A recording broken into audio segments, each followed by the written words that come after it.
Now, let's bring in our distinguished political economic panel for this evening. CNBC contributor and former Clinton White House aide Keith Boykin. We welcome back Amity Shlaes, who's George W. Bush Institute Director, chair of the Calvin Coolidge Memorial Foundation, and more importantly, author of the book Coolidge. Coolidge, his time has come back. And Robert Costa, still in Washington with us to help us get through this. Amity, what's your take on this as you read this? Let's think about it in terms of Calvin Coolidge, Ronald Reagan, I don't care, Bill Clinton, whatever. What's your take? Well, there comes a point, Larry, when you have to cut. And what I learned in researching Coolidge, who was president in the 20s, was they could.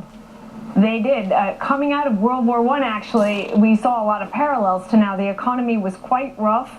The government had gone places it had never gone before, nationalized the biggest industry, the railroad, spent a lot of money, was lying its head off about inflation. Jacked up tax rates? Jacked up tax rates really high into the 70s and didn't know what to do.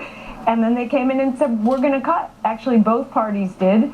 And they cut like crazy. They have the government. In fact, in the early 20s, even before Coolidge, they have the government, and they raised the interest rate 300 basis points, forcing a recession on the nation, and cleared it all out. Why don't we remember that recession? It was so short. So the moral of the story to you now, moral story is what? The moral is there's another economics, and that taking care of the budget matters a lot. Small government, longer term. small budgets, lower tax rates, and also deregulation. We're capable of it. All right, I just had to get that in. All right.